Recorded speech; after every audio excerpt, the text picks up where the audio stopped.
భయంకరమైన బాధాకరమైన విషయం అమ్మ. ఒక ఆడపిల్ల డాక్టర్గా కంటే కూడా డాక్టర్ మౌమిత ఆడపిల్ల, ఆడపిల్లకి జరగరానటువంటి దారుణమైన శిక్షాకరమైన సంఘటన అది. మనము తనకు జరిగిన పరిస్థితిని కనుక వివరించాము అంటే ఖచ్చితంగా భయం. అవును అవును, అలాంటి దారుణమైన సంఘటన మనము అసలు ఊహించలేము. కళ్ళద్దాలు పగలగొట్టి రక్తం కారుతున్నా, పెదవులు పగలగొట్టి, ఈ థైరాయిడ్ గ్లాండ్ బ్యాక్ ఉన్న బోన్ని పగలగొట్టి విరగొట్టి బాడీలో ఉన్న ప్రతి ఎముకని నుజ్జు నుజ్జు చేసి లెగ్స్ ని 90 degrees యాంగిల్లో తను ఎలా భరించుంటుంది. ప్రైవేట్ ప్లేస్ కూడా నుజ్జు నుజ్జు అయిపోయింది, బాడీ మొత్తం నల్లటి మచ్చలాగా తయారైపోయింది. మనకు చాలా పెద్ద గాయం అయితే కానీ ఒక నల్లటి మచ్చ అనేది ఏర్పడదు. బ్లడ్ క్లాట్ అయిపోతే తప్పితే మనకు రాదు. అంటే ఎంత దారుణంగా తనని హింసించారు. అవును, అలాంటి సిచ్యువేషన్ ని తను ఎలా భరించుంటుంది, అది చూడడానికే భయంకరంగా, వినడానికి ఎంత భయంకరంగా. ఆ టైంలో ఆ అమ్మాయి అన్ని అవర్స్ అసలు ఎలా డైజెస్ట్ చేసుకుందో. అసలు లాస్ట్ మూమెంట్ లో రీసెంట్ గా మనకు వీడియో రిలీజ్ అయింది, తను చూపిస్తుంది అనమాట కొను ఊపిరితో, ఇలా ఇక్కడ చూడండి ఇక్కడ చూడండి అంటే అసలు హృదయ విదారకంగా ఉంది ఆ వీడియో. ఎంత దారుణంగా మృగాల్లాగా తయారయ్యి మనుషులు చేశారంటే, ఇది చూసిన ప్రతి ఒక్కరికి ఆడపిల్ల అంటేనే, ఆ ప్రతి ఆడపిల్లకి ఆ చూసిన వెంటనే భయం వేస్తుంది. కనాలంటే బాధ కంటే ముందు భయం వేస్తుంది. అయ్యో తను అంత బాధపడిందే అని చెప్పి మనం బాధ కంటే ముందు అయ్యో నేను ఆడపిల్లని, నా ఇంట్లో ఆడపిల్లలు ఉన్నారు, నా ఫ్యామిలీలో ఆడపిల్లలు ఉన్నారు, వాళ్ళు ఎలా ప్రొటెక్ట్ చేసుకోగలుగుతామో అని.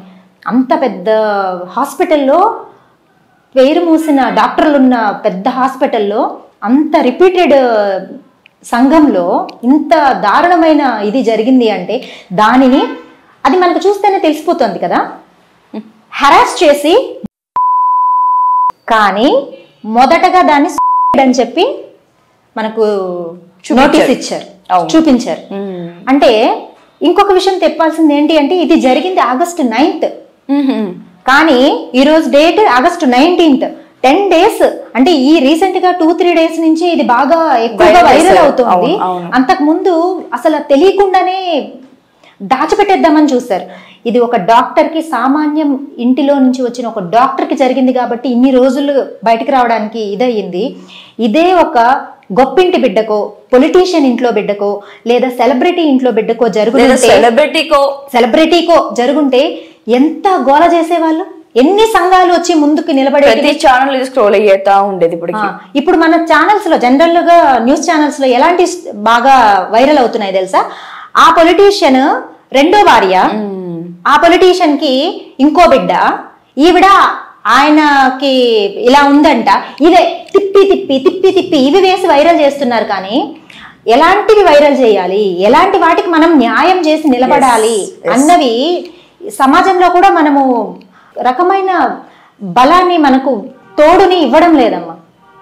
అందుకే ఇలాంటివి జరుగుతూ ఉన్నాయి. ఇంకో విషయం మేడం, ఇప్పుడు యూట్యూబ్ లో కూడా మౌమిత కేసా లేకపోతే మౌమిత కేసు అని రావట్లా, వెబ్సైట్ లో ఏమొస్తుంది తెలుసా, మౌమిత వీడియో. అది ఈ 3 days లోనే హైయెస్ట్ వ్యూస్కి వెళ్ళింది. హైయెస్ట్ అంటే వెబ్సైట్ ని ఓపెన్ చేసి చూసే వాళ్ళకి లిస్ట్కి వెళ్ళింది. అంటే ఎంత దిగజారిపోయి ఉన్నారంటే మన సమాజంలో. అంటే ఈ అమ్మాయి సపోర్ట్ చేయాలమ్మ, ఫోటో పెట్టి rest in peace are wheel some ఏదైనా దాని కాదు, వెబ్సైట్ వీడియో అంటే ఎలా చేశారు చూద్దాము ఈ ఇంటెన్షన్. అంటే ప్రతి ఒక్కరిలో అలాంటి క్రూరత్వం అనేది డెవలప్ అయిపోతూ ఉందన్నమాట.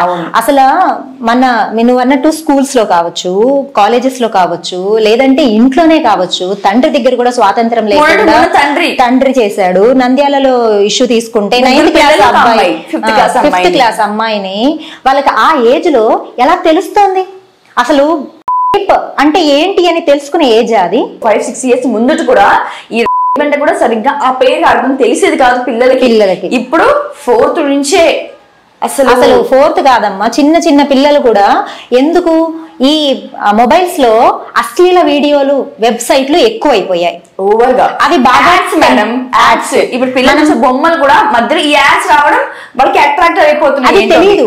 చాలా మందికి చదువుకున్న వాళ్ళు ఉంటారు, చదువుకున్న వాళ్ళు ఉంటారు, మొబైల్ అందరూ యూజ్ చేస్తారు, దాన్ని ఎలా స్కిప్ చేయాలో తెలియదు. అప్పుడు ఏమవుతుంది, వాళ్ళు పొరపాటున దాని మీద స్కిప్ చేయడానికి కొట్టినా కూడా టచ్ అయిపోతుంటుంది, ఆ వెబ్సైట్ లోకి వెళ్ళిపోతుంటుంది. ఒకసారి చూసిన వాళ్ళు అయ్యో ఇదేదో ఇంట్రెస్టింగ్ గా ఉంది, ఇదేంటి ఇలా ఉంది, ఇది ఎందుకు ఇలా ఉంది, అలా చూసి చూసి కూడా దానికి బానిసలు అయిపోతున్నారు. ఒక మద్యానికి ఎలా అడిక్ట్ అయిపోతున్నారు, అలా ఈ అశ్లీల వీడియోస్ కూడా చాలా మంది అడిక్ట్ అయిపోతున్నారు. ఇప్పుడు మౌమిత కేసులో కూడా ఆ సంజయ్ రాయ్ మొబైల్ తీసుకున్న పోలీసులకి మొత్తం అశ్లీల వీడియోలే ఉన్నాయి. అది కూడా వాడు ఎలాంటి వీడియోలు చూసేవాడంటే తెలుసా, క్రూరంగా బాధ పెట్టి చేసే వీడియోలే వాడి దగ్గర ఉన్నాయి. అంటే వాడి మనస్తత్వమే అలాంటిది. వాడు 4 భార్యలు చేసుకున్నాడు. ఏమంటారు మేడం, ఆయనకంటే సైకలాజికల్ గా కొంచెం డిస్టర్బ్డ్ గా ఉన్నాడంట. డిస్టర్బ్డ్ గా ఉంటే పొద్దున్న నేను ఒక పేపర్ చదివాను, ఆ పేపర్ లో నేను చూసాను ఆయన డిస్టర్బ్డ్ గా ఉన్నారు. ఆయనకి ఏదో సైకలాజికల్ గా ట్రైనింగ్ లేకపోతే ఏదో దాని కోర్స్ పంపించాలంట. అంటే కోర్సు పంపించాలి. అక్కడ ఇప్పుడు గల్ఫ్ కంట్రీలలో ఎలా ఉంటుంది, ఎలాంటి సంఘటనలు జరిగితే స్పాట్ లో చేస్తారు, ఇంకొకరికి భయం రావాలి. మన భారతదేశంలో మన దౌర్భాగ్యం ఏంటి అంటే రాదు, ఎప్పుడు జరిగిందో అప్పుడు వెంటనే దానికి సొల్యూషన్ ఉండదు. ఒకవేళ సొల్యూషన్ దొరికినా కూడా అది ఎలాంటి సొల్యూషన్ అయి ఉంటుంది తెలుసా, వాళ్ళని కూర్చోబెట్టి జైళ్ళలో చక్కగా భోజనాలు పెట్టి మేపి ఎప్పుడుకో శిక్ష వేస్తారు. నెక్స్ట్ జనరేషన్ వాళ్ళంతా ఏమైపోతారు తెలుసా, ఓహో ఇలా చేసినా కూడా మనకేమి వెంటనే శిక్ష ఏం పడదులే, ఒకవేళ మనం తప్పించుకోవచ్చు, మైనర్లు అయితే మనకి వేరే లాజిక్లు ఉంటాయి, న్యాయాల్లో చాలా లూప్ హోల్స్ ఉంటాయి అని చెప్పి దీన్ని నెగిటివ్ గా తీసుకునే వాళ్ళే ఎక్కువైపోతున్నారు. వెంటనే శిక్ష అమలు జరగాలి, అది కూడా శిక్షలు చాలా కఠినంగా ఉండాలి. వెంటనే మానవ హక్కుల సంఘాలు వచ్చేస్తాయి అన్నమాట. మానవ హక్కుల సంఘాలకి అక్కడ అమ్మాయికి జరిగింది అన్యాయం అని తెలియట్లేదా? ఎగ్జాక్ట్లీ. అలాంటి ఆడపిల్లలే మళ్ళీ బలి అవుతారు మనం వెంటనే న్యాయం చేయకపోతే అని తెలియట్లేదా? ఒక సింహం వచ్చిందమ్మా, అడవిలో నుంచి ఊర్లోకి పడిపోతుంది, సింహం పడిపోతుంది, అప్పుడు ఏం చేస్తారు? అయ్యో దాన్ని మెత్తగా బోన్లోకి తీసుకుపోతామా అంటారు. 4-5 మందిని చంపేసిన సింహాన్ని ఏం చేస్తారు, దాన్ని హిట్ చేసైనా సరే 10 మంది ప్రాణాలు కాపాడాలి. అలాంటి క్రూర ముఖం వాడు. అలాంటి వాళ్ళని అక్కడికక్కడే చేయకపోతే ఇంకో 10 మంది పోతారు. ఒకరు ఇద్దరు కాదు, 10 మంది. ఆ అమ్మాయి కడుపులో అది టెస్టెస్ బయటకు వచ్చాక 150 mg స్పర్మ్ అనేది ఉంది అనమాట. యాక్చువల్ గా అయితే ఒక పర్సన్ కి 15 mg స్పర్మ్ మాత్రమే వస్తుంది అని చెప్పి సైంటిఫిక్ ఇది 150 mg ఉంది అంటే అది ఒకరు చేశాడా, ఎంతమంది కలిపి చేశారు, అది గ్యాంగ్. స్పర్మ్ ఉంది అంటే అక్కడ జరిగినట్టే. అంటే ఏంటి మేడం, అంటే ఇంకా ఎన్నాళ్ళు ఇలాగా అంటే మన అంటే even I'm very middle class girl. ఇప్పుడు నాకేమనిపిస్తుంది అంటే ఐ స్టే అలోన్, నేను ఒంటరిగానే ఉంటాను, అమ్మ వాళ్ళు వేరేగా ఉంటారు హైదరాబాద్ లోని, నాకు కొంచెం డ్యూటీకి దగ్గరని. ఈ వార్త విన్నప్పటి నుంచి డైలీ నాకు ఇదే ఆలోచన, పేరెంట్స్ భయపడతారు. ఇప్పుడు ఒక బస్ లో పోవాలంటే భయపడతాం. నిన్న నైట్ ఒక న్యూస్ వచ్చిందమ్మా, నార్త్ సైడ్ ఒక అమ్మాయి బస్ లో ఒంటరిగా ఉంది, అందరు దిగేశారు, అమ్మాయి ఒకటే ఉంది, చిన్న అమ్మాయి. 5 మంది బస్ డ్రైవర్, బస్ కండక్టర్ వాళ్ళు రేప్ చేసి దిగేసిన తర్వాత మళ్ళీ ఇంకో బస్సు, అక్కడ బస్సులు ఆగి ఉంటాయి కదా బస్ స్టాండ్ లో, ఇంకొక 2 తర్వాత అకౌంటెంట్ వచ్చి 5 చేసి ఆ అమ్మాయిని వదిలేసి వెళ్ళిపోయారు. ఆ అమ్మాయి అక్కడ కూర్చొని దీనంగా ఏడుస్తూ ఉంటే వెళ్ళి చూస్తే ఇలా ఆ అమ్మాయికి ట్రైనింగ్ ఇచ్చి అమ్మాయి కౌన్సిలింగ్ ఇస్తే తర్వాత చెప్పింది అనమాట, ఇలా జరిగింది అని చెప్పి. చెప్పుకోలేని స్థితిలో ఉన్న అమ్మాయిలు కూడా ఎంతో మంది మొన్న డేలో నిర్మల్ లో ఒక అమ్మాయి, ఒక ఆవిడ 25 years సంథింగ్ ఉంటే డ్రైవర్ గుడ్డ 24 మంది ప్రయాణికులు ఉన్నారు, నోట్లో గుడ్డ పెట్టేసి చేసేసాడు ఆ అమ్మాయి. ఎందుకు అంత కామాంధుల్లాగా తయారైపోతున్నారు? అమ్మాయి బయట తిరగలుగుతుంది? అస్సలు స్కూల్ కి వెళ్ళాలని, కాలేజ్ కి చిన్న పిల్లల్ని వదిలిపెట్టట్లేదు, మిడిల్ ఏజ్ వదిలిపెట్టడం లేదు, పెద్దవాళ్ళని వదిలిపెట్టడం లేదు. ఏ ఆడపిల్లకి రక్షణ ఉంటుంది? ఎలాంటి చట్టాలు తీసుకొని వస్తే ఆడపిల్లకి రక్షణ వస్తుందో అలాంటి చట్టాలను తీసుకురావాలి. చట్టాలలో మార్పు రావాలి, ఆటోమేటిక్ గా మనుషుల్లో మార్పు వస్తుంది. ఇంకొక విషయం ఏంటి అంటే, మనకు జరగలేదు కదా, మన ఫ్యామిలీలో జరగలేదు కదా అని చెప్పి అనుకోవాల్సిన విషయాలు కాదు ఇవి. మనం కూడా ఖచ్చితంగా ఇలాంటి విషయాలు జరిగినప్పుడు స్పందించాలి, సపోర్ట్ ఇవ్వాలి. ఏమి చేస్తే అక్కడ న్యాయం జరుగుతుంది అన్నదానికి ప్రతి ఒక్కరూ తోడుగా నిలబడాలి. ఆడవాళ్ళైనా మగవాళ్ళైనా ఎవరైనా సరే. ఒక తండ్రి, చాలా మంచి తండ్రి, ఈ సిచ్యువేషన్ చూసిన తర్వాత తన బిడ్డల గురించి, ఆడపిల్లల గురించి ఎలా భయపడతాడు? కాలేజీకి కానీ ఉద్యోగానికి పంపించాలంటే కూడా భయపడతాడు కదా. సో అలాంటి తండ్రులు, అన్నలు, తమ్ముళ్ళు అందరూ తోడుగా నిలబడాలి. కరోనా వచ్చినప్పుడు మనం ఏం చేసాం? మనము సెల్ఫ్ గా ఇంట్లోనే ఉండి ఎలాగైనా సరే స్ప్రెడ్ చేయకుండా బయటికి వెళ్లకుండా మనల్ని మనం సెల్ఫ్ అరెస్ట్ చేసుకున్నట్టు ఉన్నాం ఇళ్లలో. సేమ్ అలానే ఇప్పుడు ఏదో ఒకటి చేద్దాం, మనమే చేద్దాము. నేను సామాన్యురాల్ని, నా వల్ల ఏమవుతుంది అని ఎవరు అనుకోకూడదు. ఖచ్చితంగా అందరూ కలిసి మనం చట్టాలు, మంచి చట్టాలు, ఇలాంటి పరిస్థితులు, ఇలాంటి సంఘటనలు మళ్ళీ రాకుండా ఉండే చట్టాలు వచ్చే వరకు ప్రతి ఒక్కరూ పోరాడదాం.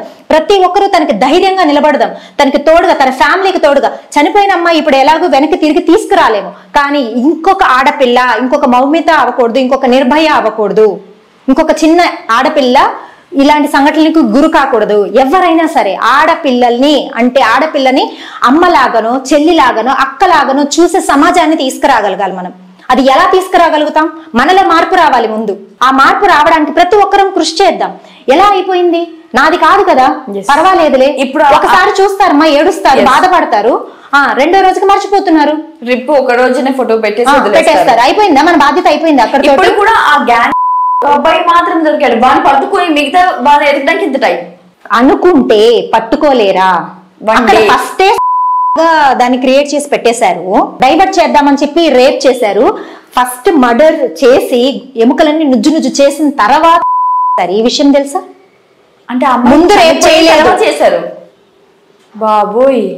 అంటే డైవర్ట్ చేద్దాం, ఈ కేసుని డైవర్ట్ చేద్దాం అంటే ఈ కేసు వెనకాల ఎన్ని లూప్ హోల్స్ ఉన్నాయి, ఎంత మంది హస్తం ఉంది. చనిపోయిన అమ్మాయి మీద ఎలాగా ఇది అవ్వాలనిపిస్తుంది ఇమీడియట్ గా చేసి. అవును, అంటే కేసు డైవర్ట్ చేయడం కోసం అమ్మా. వాడు సైకోనో, వాడు ఇంకొకటో కాదు, వాడికి కౌన్సిలింగ్ ఇవ్వడం కాదు, ఇంకొకరు ఇలాంటి సైకోలు తయారవ్వకుండా ఉండడానికి శిక్షలు కఠినంగా అమలు పరచాలి. రేపు మంగళవారం 20వ తారీఖు సుప్రీంకోర్టు దీన్ని సుమోటాగా తీసుకునేది. మనం అందరం ఎదురు చూడాలి, మనం అందరం కూడా పోరాడాలి. ఖచ్చితంగా ప్రతి ఒక్కరూ తోడుగా నిలబడాలి. మనము కరోనా పోవాలి అని చెప్పి అప్పట్లో సౌండ్స్ చేయడానికి ప్రతి ఇంటి మీద ఎలా అయితే వెళ్ళి నిలబడుకొని చేసామో ఇలాంటి మార్పులు తీసుకురావాలి. అది ప్రాణభయం కాబట్టి, అందరి ప్రాణాలు కాబట్టి. అది అమ్మాయి అయితే మన అమ్మాయి కదా, మన ఇంటి అమ్మాయి కదా, మన దేశపు అమ్మాయి కదా. ప్రతి ఒక్కరికి ఇందులో బాధ్యత ఉంది. ప్రతి ఒక్కరూ ఆలోచించాలి, దీనికోసం పోరాడాలి. నాది కాదు కదా, మా అమ్మాయి కాదు కదా, కానీ మీ అమ్మాయి కాదు కదా అని అనుకుంటున్నారు, కానీ మీకు భయం లేదా? ఎందుకు లేదు? మా హస్బెండ్ అన్నారు మొన్న, ఈ సంఘటన తర్వాత నేను గట్టిగా మాట్లాడి కోప్పడి, లేదు అందరం కలిసి ఏదో ఒకటి చెయ్యాలి అని మాట్లాడినప్పుడు కొంతమందికి, చాలా మందికి తెలియని విషయం ఏంటంటే ఇలా కూర్చొని మాట్లాడడానికి కూడా భయం, చాలా భయం. అవును, మన బంధువులు ఏమనుకుంటారో, మన ఫ్రెండ్స్ ఏమనుకుంటారో, ఇలాంటి టాపిక్లు మాట్లాడతారా అని మాట్లాడడానికి కూడా మాట్లాడిస్తుంది. ఇలాంటి టాపిక్లు మాట్లాడుతూ ఉన్నప్పుడు టాపిక్ వచ్చినప్పుడు నీకు అర్థమైందా, నువ్వు బస్సులో వెళ్తాను అంటే నేను ఎందుకు పంపించను అని. అంటే మన హస్బెండ్ కి కూడా మనల్ని ఒంటరిగా పంపించడానికి భయం. అవును, ఆ విధంగా మగవాళ్లే భయపడుతున్నారు. భార్యను పంపించడానికే భయపడుతున్నారు. కూతుర్ని, బిడ్డని ఎలా పంపిస్తారు? చెల్లెల్ని ఎలా పంపిస్తున్నారు? అంటే బయట మనం లేకపోతే పనులు జరుగుతాయా? ఆ పేరెంట్స్ ఎంత కలలుగానే ఉంటారు. మేడం నా కూతురు డాక్టర్ అవుతారు, రేపు పొద్దున ఎంత మందికి వైద్యం అందిస్తుంది, రేపు పొద్దున సొసైటీకి హెల్ప్ అవుతుంది. చెయ్యికి అందించిన కూతురు 31 years కి ఇలా చేయి జారిపోయిందంటే అసలు ఎంత తల్లిదండ్రుల బాధ వర్ణనాతీతమమ్మ. మామూలుగా చనిపోతే అసలు ఆ తల్లిదండ్రులకు ఫస్ట్ అని చెప్పారు. వాళ్ళు ఆ ఫొటోస్ చూపిస్తే, ఆ ఫొటోస్ చూసి ఇది ఎలా అవుతుంది, ఈ విధంగా ఈ పొజిషన్ లో ఎవరు చేసుకుంటారు అని చెప్పి వాళ్ళ బంధువులు ఎవరు ఇది చెప్పి అప్పుడు చెప్పిన తర్వాత అది, లేకపోతే అది రాదు. ఇది ఖచ్చితంగా మరొక నిర్భయ కేసులాగా, అలానే నిర్భయ కేసులో కఠినమైన చట్టాలు తీసుకొని వచ్చి కనుక అప్పుడే చేస్తుంటే మరొక మౌమిత వచ్చేది కాదు. అవును, ఇలాంటి సంఘటనలు మళ్ళీ రాకుండా ఉండాలి అంటే కఠినమైన శిక్షలు అమలు పరచాలి, చట్టాలు తీసుకురావాలి, ఆడవాళ్ళకి రక్షణ ఉండాలి. ఒక సెలబ్రిటీకో, పొలిటీషియన్స్ కో, ఎవరికో కాదు, మామూలు వాళ్ళని చూడడానికి కూడా భయపడాలి జనాలు. ప్రతి ఆడపిల్లని అక్కలాగనో, చెల్లిలాగనో, అమ్మలాగనో చూడగలగాలి. అంత భారతదేశం అంటేనే ప్రేమ అమ్మ, ప్రేమ, సంస్కృతి, సనాతన ధర్మము ఇవన్నీ కూడా నాశనం అయిపోతున్నాయి ఇప్పుడు. గల్ఫ్ కంట్రీస్ వీళ్ళు బాగా చాలా చక్కగా వాళ్ళ సంస్కృతిని కాపాడుకోగలుగుతున్నారు. మనం ఏమవుతున్నాం? సౌదీ అనుకుంటాం మేడం, సౌదీ కొత్త సమయంలో అమ్మాయిని ఒక అబ్బాయి స్ట్రైట్ ఫార్వర్డ్ గా చూస్తేనే స్పాట్ లో గన్ షాట్ చేస్తారు. అలాంటిది మన వైపు ఇన్ని జరుగుతున్నా కూడా కనీసం స్పందించడం కాదు, వాళ్ళని జైల్లో కూడా వేయించట్లేదు. ఇప్పటి స్టిల్ ఆయన బయటనే ఉన్నాడు. ఆ అజయ్ ఆ పర్సన్ ఇంకా కస్టడీ అంటే ఇంకా హోమ్ లోకి వెళ్ళలేదు, ఇంకా విచారణలోనే ఉంది. విచారణలోనే వాడిని పెట్టి బాగా చక్కగా మేపి దున్నపోతులాగా తయారు చేస్తారు. ఎలాంటి సమాజంలో బ్రతుకుతున్నాం మనం? దీని నుంచి బయటపడడానికి మనకి మనమే తోడుగా నిలబడాలి. ఆ మనలో ప్రతి ఒక్కరూ ఉండాలి. ఇలాంటి సంఘటనలు మళ్ళీ మళ్ళీ రిపీట్ కాకుండా ప్రతి ఒక్కరికి తోడుగా నిలబడాలి. మీరు గవర్నమెంట్ కి కానీ లేదంటే ఇప్పుడు మనకి రేవంత్ రెడ్డి గారు ఉన్నారు, వీళ్ళు స్పందిస్తే కూడా అక్కడ ఏదైనా ఒక మార్పు జరుగుతుంది, ఖచ్చితంగా జరుగుతుంది. సో మీరు ఈ రోజు మా ఛానల్ తరఫు నుంచి మీరు ఏం చెప్పబోతారు? దేశానికి సంబంధించిన విషయం అమ్మ, ఒక రాష్ట్రానికో ఒక జిల్లాకో సంబంధించిన విషయం కాదు, ప్రతి ఒక్కరము స్పందించాల్సిన విషయం. మన నేతలకు కావచ్చు, మన రాష్ట్ర నేతలకు కావచ్చు, మన దేశ నేతలకు కావచ్చు, ప్రతి ఒక్కరికి మనస్ఫూర్తిగా విన్నపించి చెప్పుకుంటున్నది ఏంటి అంటే కఠినమైన చట్టాలని తీసుకుని వద్దాం. ఆడపిల్లని అమ్మలాగా చెలిలాగా చూడగలిగే స్థితిని మన మగపిల్లలకి కల్పించే చట్టాలని తీసుకుని వద్దాం. ఆడపిల్లని వంకర బుద్ధితో చూడాలి అంటే భయపడాలి. ఆ భయం ఎలా ఉండాలి అంటే భక్తిగా మారాలి. ఆదిశక్తిని చూసినట్టు భయపడాలి. అలాంటి చట్టాలని తీసుకురావాలి. చట్టాలు, న్యాయాలు, ధర్మాలు అన్నీ కూడా ఎప్పుడో మనకు విచారణకు వచ్చి ఎప్పుడో జరిగేటట్టు కాదు, అప్పటికప్పుడు జరిగేటట్టు. కరోనాలో మనం ఎంత స్పాట్ డెసిషన్స్ తీసుకున్నాం, అలాంటి డెసిషన్స్ తీసుకునే చట్టాలు కావాలి. ఇలాంటి సంఘటనలు జరిగినప్పుడు ఖచ్చితంగా అలాంటివి తీసుకుంటే ఇవి రానున్న రోజుల్లో ఖచ్చితంగా జరగకుండా అరికట్టగలుగుతాము. ఇప్పుడే స్టార్ట్ చేయాలి. అసలు ఖచ్చితంగా స్టార్ట్ చేయాలి. స్టార్ట్ అవుతే నెక్స్ట్ ఇంకొక మౌమిత గాని, ఇంకొక దిశ అని, ఇంకొక నిర్భయ అసలు రారు. ఎన్ని సంఘటనలు జరుగుతున్నాయి. ఇలాంటి సంఘటనలు మళ్ళీ మళ్ళీ రాకుండా ఖచ్చితంగా మనం ఇప్పుడే ఇది రూట్స్ నుంచి బయటికి పీకేసే అంత శక్తిని ఇప్పుడే మనం పుంజుకోవాలి. దీన్ని మళ్ళీ డైవర్ట్ అవ్వనివ్వకూడదు. మరో దిశలాగా, మరో నిర్భయ కేసులాగా అవ్వనివ్వకుండా చూడాలి. అలాంటి పరిస్థితుల్ని, అలాంటి చట్టాలని, అలాంటి ధర్మాలని, న్యాయాల్ని తీసుకురావాలని చెప్పి మనస్ఫూర్తిగా కోరుకుంటున్నామండి. ఆడవాళ్ళందరి తరపున మిమ్మల్ని విన్నపంగా కోరుకుంటున్నాం. దయచేసి మంచి చట్టాలని తీసుకురండి. మన సమాజంలో భారతీయులందరూ నా సోదరీమణులు, సహోదరులు అని చెప్పి చెప్పుకునేలాగా ఉండాలి. కానీ భారతదేశంలో ఇలాంటి అరాచకాలు జరుగుతున్నాయా, ఇలాంటి సంఘటనలు ఉంటాయా అని ఇంకొక దేశాలు మనం చూసి నవ్వే పరిస్థితులు రాకుండా చేసుకుందాం. ఈ ఘటన జరిగాక ఆ ప్రిన్సిపల్ గురించి కొన్ని రూమర్స్ వస్తున్నాయి, దాని గురించి మీరు? ఈ ప్రిన్సిపల్ అమ్మ ఆ సంఘటన జరిగిన ఆ రోజే రిజైన్ చేశారు. వెంటనే ఇంకొక కాలేజీలో తనకి పోస్టింగ్ వచ్చింది. రిజైన్ చేసిన వెంటనే ఎలా వస్తుంది అంటే ప్రీ ప్లాన్డ్ గానే చేస్తున్నారు. వెంటనే నెక్స్ట్ డేనే ఒక స్కూల్లోనా కాలేజ్ లో అడ్మిషన్ దొరకాలి, మినిమం టైం పడుతుంది. తర్వాత ఈ రూమ్ కి, సెమినార్ హాల్ ఏదైతే అమ్మాయి వచ్చి రెస్ట్ తీసుకోవాలి, 36 గంటలు తను వర్క్ చేసిన తర్వాత కొద్దిసేపు మనం విశ్రాంతి తీసుకోవాలని చెప్పి వెళ్తే ఆ సంఘటన జరిగి తను అలాంటి పరిస్థితుల్లో, దారుణమైన పరిస్థితుల్లో చనిపోవాల్సి వచ్చింది. అంతే, చనిపోవడం కూడా కాదు, 2 సీసీ కెమెరాస్ ఉన్న రూమ్స్ లో రీమోడిఫికేషన్ అని చెప్పి డిస్ట్రాయ్ చేశారు. అప్పుడే పనులు స్టార్ట్ చేశారు. అంటే ప్లాన్ తోటి చేశారు. అంటే మనకు కావాల్సిన ఎవిడెన్స్ అన్నిటినీ డిస్ట్రాయ్ చేశారు. మెల్లమెల్లగా అది ఎప్పటికీ నిప్పుని దాచిపెట్టలేరు కదా, మెల్లమెల్లగా బయటకు వచ్చింది. ఖచ్చితంగా అందరూ బయటకు వస్తారు. బయటికి రావాలి అని మన గవర్నమెంట్ అనుకుంటే అది పెద్ద కష్టం కూడా కాదు.